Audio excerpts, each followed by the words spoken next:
I did some pretty good off-camera work that uh, improved the bullet system somewhat. At least now you can shoot something and it will go flying in the sort of correct manner. Bullet manager.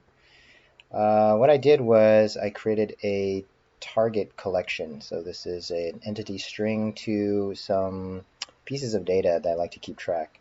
And when we are receiving a message that we want that a target was hit, then we need to animate that. So this effect targetable will keep track of the original position and rotation and stash that in this object. It will also create a physics imposter if it hasn't been created, and then it will set a callback 5 seconds in the future to put it back where it found it. And the reason I think we had some jittering is that if multiple bullets hit it, then those were competing to move the physics imposter because you applied two opposing, um, or it was the timeout from one was fighting because you're trying to set the absolute position while this thing is trying to clear physics imposter. So you can only have one of these running at a time, and that's what this lock sort of gives us, and that gets rid of the jitters.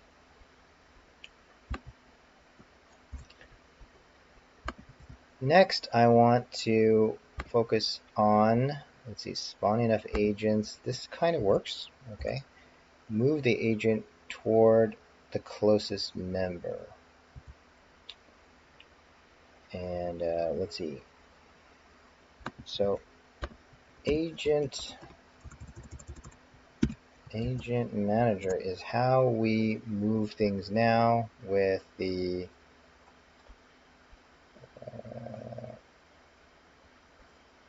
send agent movements.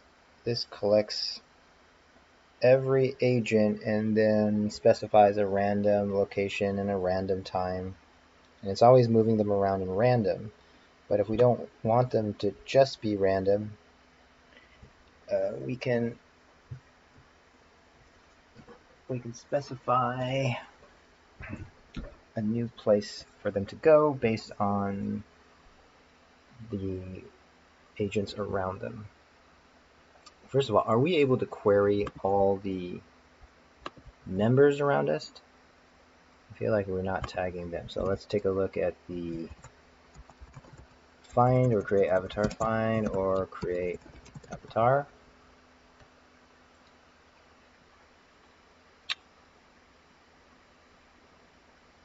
So this will give us its position in the scene.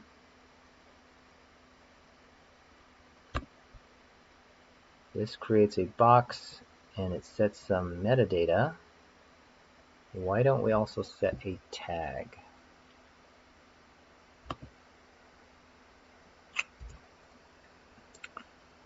Babylon tags, add tags to the box, and this can be an avatar.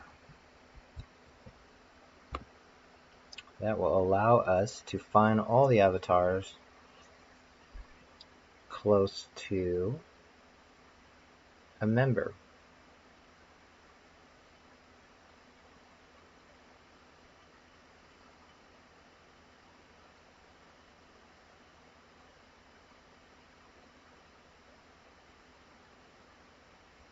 It gives us a collection, and we can compare this collection with every agent, which shouldn't be that expensive. You can just say if there's any intersection with its cone frustum. So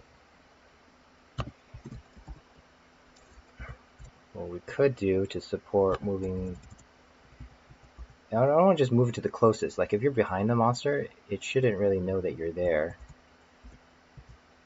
unless you make a sound, but it's the enemy has a viewing cone that they can see through.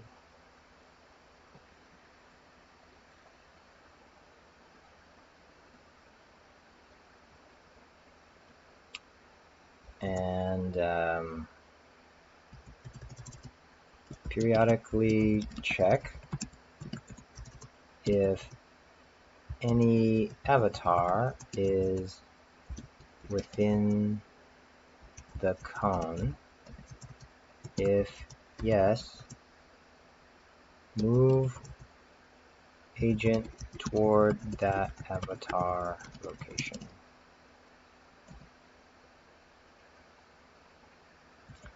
If no, move agent in random location.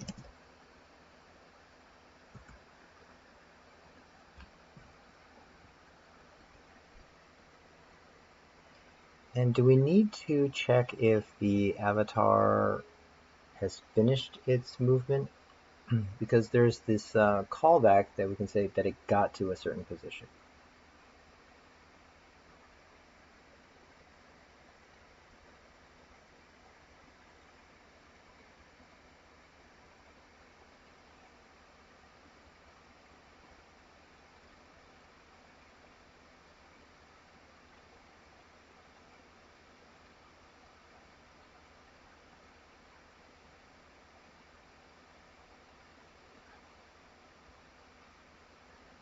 So we could probably check more often than not, because we don't want it to wait too long to follow you, but if you jump behind it, then it shouldn't know where you are. So I think that can probably work. Okay, so this viewing cone, we kind of already have, what do we have? Our avatar, our agent manager has a cone here. So when we create agent, we created the cylinder, kind of moved it on its side, and we did this, right? And if we create a larger one of this, we can have a let cone of sight equal head dot clone. And now we'll have one of these. And make it bigger. So cone of sight, the scale should be scaling in maybe much longer. Y is 3. And let's attach this to the transform as well. So cone of sight parent is also equal to the transform. And if we start the server, what does the agent look like now?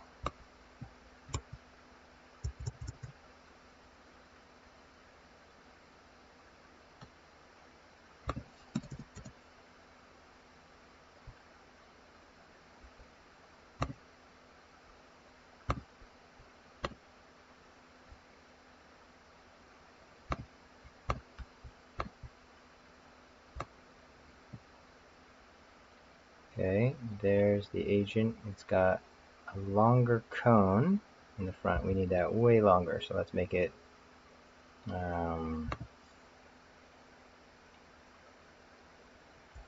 meters and then push it forward. Cone of sight position is forward in the z-axis. Let's set it to 2 meters.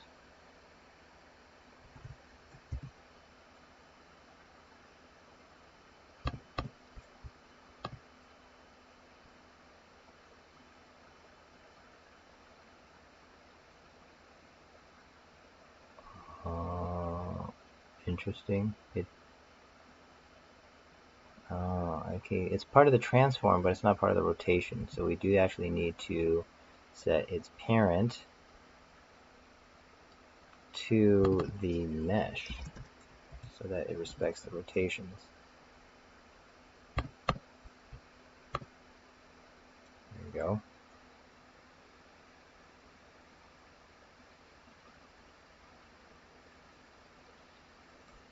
And now I think we can widen it, flatten it.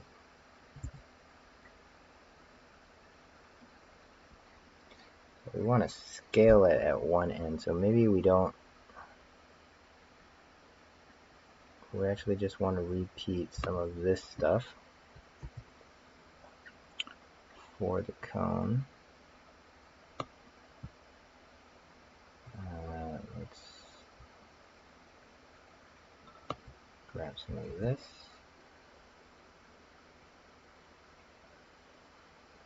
And cone of sight equals that. And mess with its rotation and position.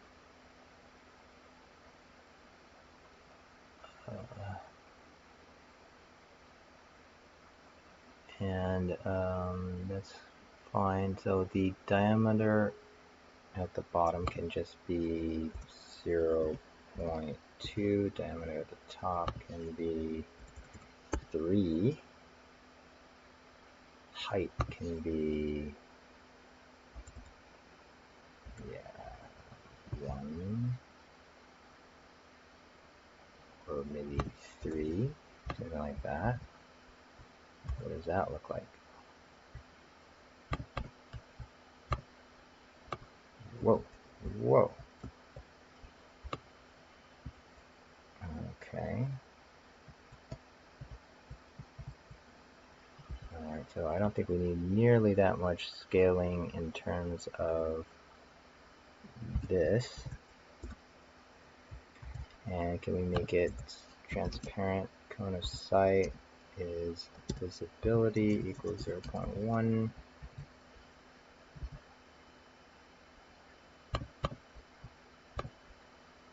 Okay, so that now is a nice viewing angle.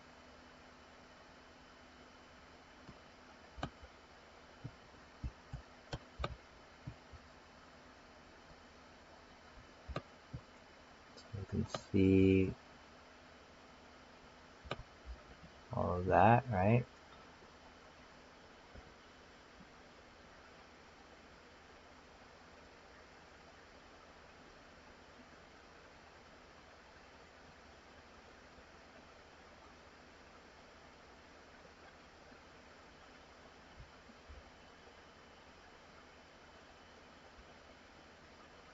Maybe you can make it a little wider to the sides. So scaling, cone of sight scaling in the, I'm not sure which way to scale now. Let's try x equal twice in one direction. Okay, that really flattened it out. I got lucky. That's kind of what I want. Yeah. Let's get up high and look at what it's seeing. And then here, that looks pretty good. I think I can even back it up. It doesn't have to be so forward. Positioning Z, maybe it doesn't need this.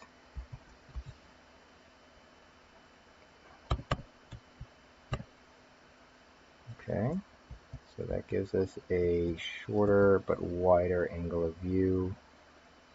I think we do need it back, but just maybe not that much, maybe 1.5.